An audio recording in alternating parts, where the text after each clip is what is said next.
Assalamualaikum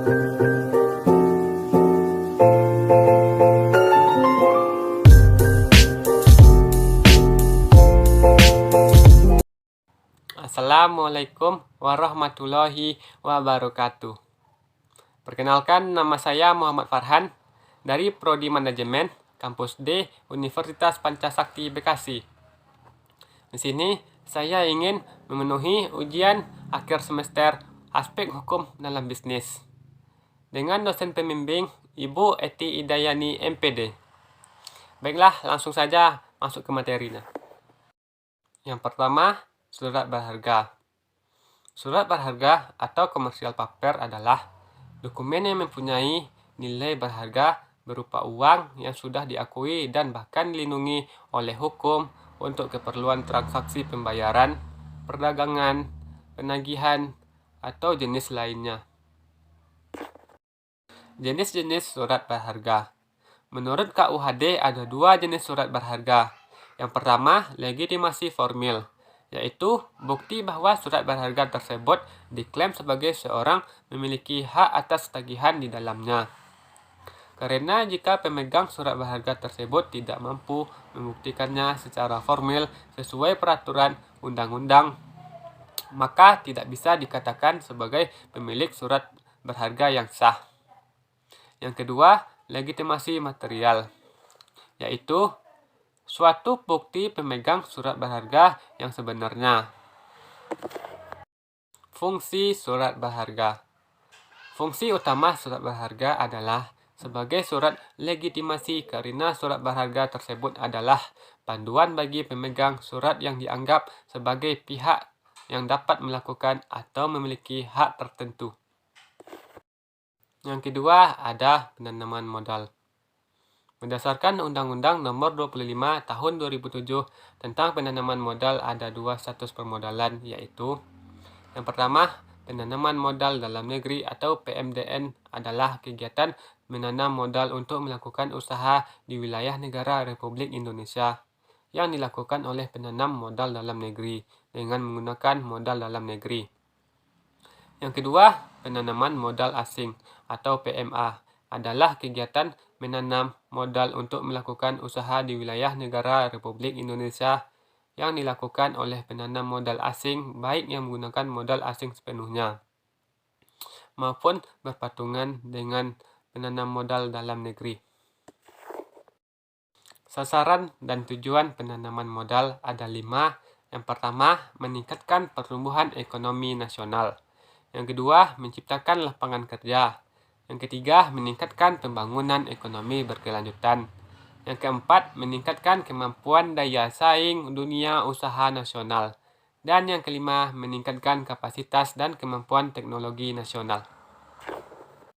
Materi yang ketiga ada joint venture. Joint venture adalah sebuah kesatuan perusahaan atau korporasi yang dibentuk antara dua pihak atau lebih, dengan tujuan menyatukan sumber daya untuk menjalankan aktivitas ekonomi atau proyek tertentu secara bersama-sama. Tujuan joint venture. Yang pertama, penggabungan sumber joint venture memungkinkan entitas bisnis baru yang telah dibuat agar dapat menjangkau pasar yang lebih luas. Yang kedua, penggabungan keahlian. Dengan penggabungan keahlian masing-masing entitas bisnis. Yang ketiga, menghemat uang. Setelah dua entitas bisnis bergabung, maka tiap perusahaan dapat menghemat pengeluaran masing-masing. Yang keempat, inovasi produk dan layanan pihak terlibat akan menawarkan produk baru melalui inovasi. Dan yang kelima, ekspansi pasar asing. Selanjutnya, materi yang keempat yaitu hak-hak kekayaan intelektual atau haki. Hak kekayaan intelektual atau yang biasa disebut dengan haki adalah hak yang didapatkan dari hasil oleh pikir manusia untuk menghasilkan suatu produk, jasa, atau proses yang berguna untuk masyarakat. Haki atau hak kekayaan intelektual memiliki 4 prinsip yang sudah diterapkan sejak awal, yaitu yang pertama, prinsip ekonomi, yang kedua, prinsip keadilan, yang ketiga, prinsip kebudayaan, Dan yang keempat, prinsip sosial. Materi yang kelima, waralaba. Waralaba dalam bahasa Inggris yaitu franchise yang berasal dari kata franchising. Waralaba berarti hak atau kebebasan.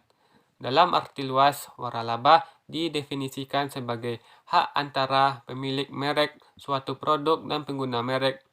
Waralaba juga dapat diartikan sebagai usaha kementerian.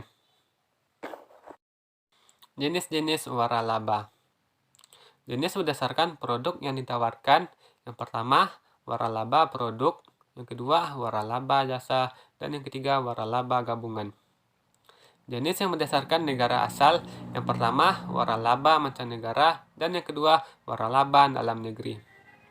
Jenis yang berdasarkan international franchise auction. Yang pertama, produk franchise. Yang kedua, manufacturing franchise. Dan yang ketiga, bisnis format franchising. Keuntungan dan kerugian bisnis waralaba.